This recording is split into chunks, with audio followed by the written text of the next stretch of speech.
आज आचार संहिता हट गई है, चुनाव हो गए, सरकार बन गई, उसके बावजूद भी अगर इनको दर दर की ठोकरें खानी पड़ रही है। क्या हमने टीचर का एग्जाम देके कोई गलती कर दी क्या? हम पहले भी रात भर जागे और आज भी रात भर जागे। सरकार के चुनाव हुए, 25 तारीख को चुनाव हुआ, 3 को रिजल्ट आ गया, 8 दिन के अंदर इनका काम हो गया। हमारा 31 अगस्त को रिजल्ट आया हुआ है। सितंबर, अक्टूबर, आज नवंबर, अब हम दिसंबर हो गए, हम चौथे महीना में भी हम अपने स्कूल नहीं जा पा रहे हैं। आप में से भी ऐसे कुछ लोग हैं जिनकी सगाइयां टूटी है इस चक्कर में।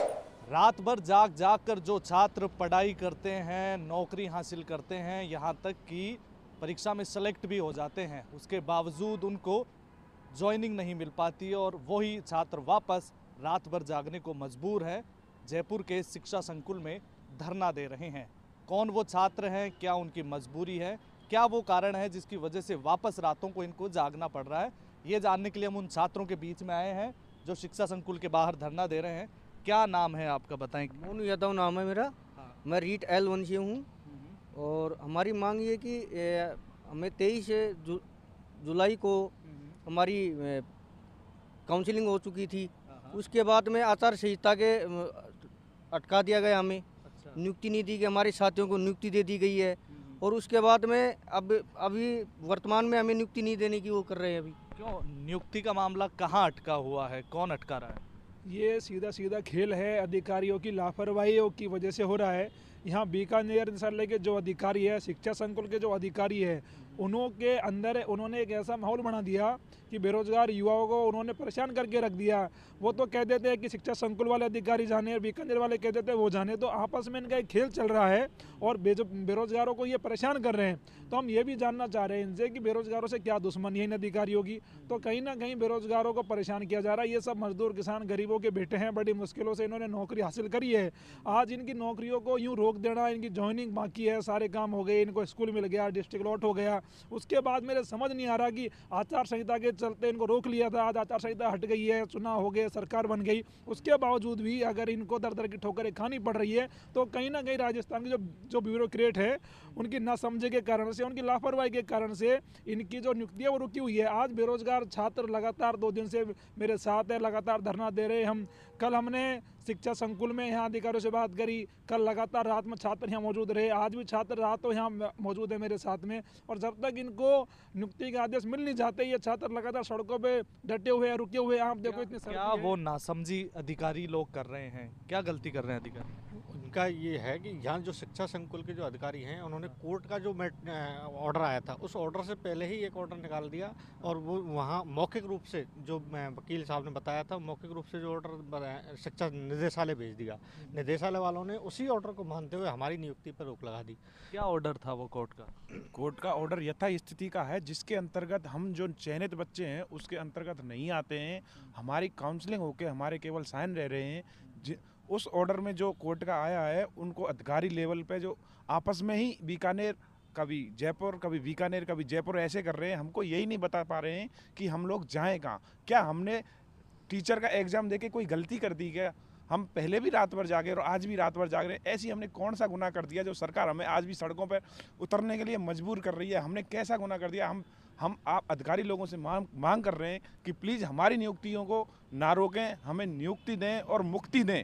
हम इतने मानसिक तनाव में हैं जिसकी वजह से हम अब यह नहीं सोच पा रहे हैं कि हम कहाँ जाएं, क्या करें, क्या नहीं करें। कौन सी वो भर्ती थी और कितने अभ्यर्थी अभी भी अटके हुए हैं ज्वाइनिंग के इंतजार में? L1 की 21,000 की भर्ती है, जिसमें से 15,500 के आसपास इनको ज्वाइनिंग करा दी थी। हम भाग्यवश ज्वाइनिंग हमारे अधिकारियों की वजह से नहीं हो पाई थी, लेकिन हमें उम्मीद थी कि आचार संहिता के तुरंत बाद हम ज्वाइन कर लेंगे।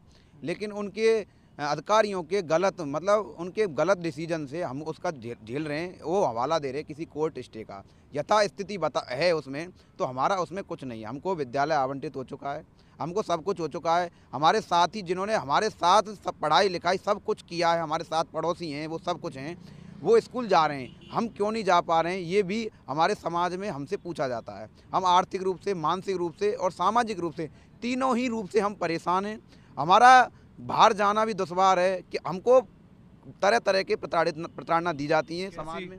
समाज कैसी प्रताड़ना दे रहा है? समाज में लोग हमको फर्जी बताते हैं, जबकि हमारी ओरिजिनल डिग्रियां बिल्कुल ओरिजिनल हैं। जो हम बीकानेर निदेशालय गए हुए थे और उन्होंने कहा कि आपकी डिग्री बिल्कुल सही है। अब ये बताओ, जब हमारी डिग्री अब सही है तो हमको क्यों रोका गया है? और हमारे साथ ही उन्हीं डिग्रियों में से अधिकारियों ने उनको ज्वाइन करवा दी। मैं कह रहा हूँ कि जिस वजह से मुझे रोका गया था, मेरे भरतपुर में और अलवर में, धौलपुर में ज्वाइन भी करवा दी, तो क्यों मेरे अधिकारी ने मुझे रोका गया? और अब ये अधिकारी हमें लापरवाही क्यों कर रहे हैं? हमारी पैरवी कौन करेगा?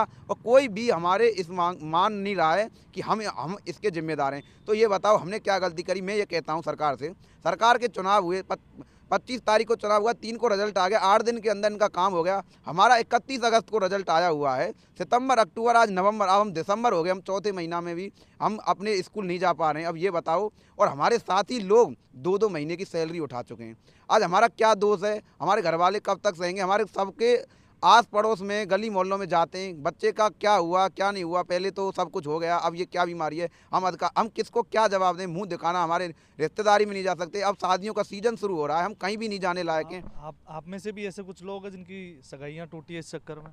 देखो, सब कुछ होता रहता है, बात पहले होती हैं, उसके बाद में जब सिलेक्शन नहीं होगा, जब आदमी, पहले आप बोल रहे हो सिलेक्शन होगा तो बातें होती हैं, सगाई भी होती हैं, उसके बाद में काम सब सिस्टम खत्म हो जाते हैं, आदमी कोई पैरवी नहीं। और फिर घरों में इस टाइम मातम सा छाया हुआ, हमारे घर वाले इतने दुखी हैं। और अधिकारियों का सबसे बड़ी बात, कोई भी जिम्मेदारी नहीं ले रहा है कि हमें, तो ये बताओ हमारा कहाँ फंसा हुआ है कोई भी अधिकारी? हम बहुत परेशान। अब आप क्या चाहते हैं आप लोग? तो सर हमको जल्द से जल्द नियुक्ति चाहिए, क्योंकि हमारे जो भी साथी हैं सबको 2-2 महीने हो गए नौकरी करते हुए, और हम लोग यदि इसी स्थिति में बने रहें तो हमें यह भी नहीं पता कि आने वाला समय हम कितनी इस स्थिति से और गुजरे हैं। हमसे यही निवेदन है, जो 21 तारीख कोर्ट की मिली है, उस तारीख को ही हमारा निर्णय हो जाए, जिससे हम लोग जो वंचित हैं विद्यालय से, उनको विद्यालय की ओर प्रस्थान कर सकें। और यदि कोर्ट और बोर्ड के संबंधित ये मेलजोल चला तो हमें नहीं लगता है कि ये समय कितना और ले सकते हैं। और हमारा यही कहना है कि बोर्ड इस चीज़ का जल्द से जल्द जवाब दे, वरना अन्यथा हम धरने पर वापस बैठेंगे। बिल्कुल, ये वो अभ्यर्थी हैं जो भावी शिक्षक हैं, जो बच्चों का भविष्य बनाएंगे, लेकिन इनका खुद का जो भविष्य है अभी अंधकार में है। और इसी अंधकार को मिटाने के लिए आधी रात को ये शिक्षा संकुल में बैठे हुए हैं, ताकि जो अधिकारियों की नासमझी की वजह से इनको जो भुगतना पड़ रहा है, वो जल्दी से जल्दी ये मामला क्लियर हो और जल्दी से जल्दी इनको ज्वाइनिंग मिल पाए, ताकि ये भी अपना जो बेहतर जीवन है, जिसके लिए इन्होंने पढ़ाई की, जिसके लिए तमाम अव्यवस्थाओं को जूझते हुए, तमाम दिक्कतों को झेलते हुए ये पढ़ाई की, उसमें सफल हो पाए और अपनी ज़िंदगी को और बेहतर बना पाएँ। धन्यवाद।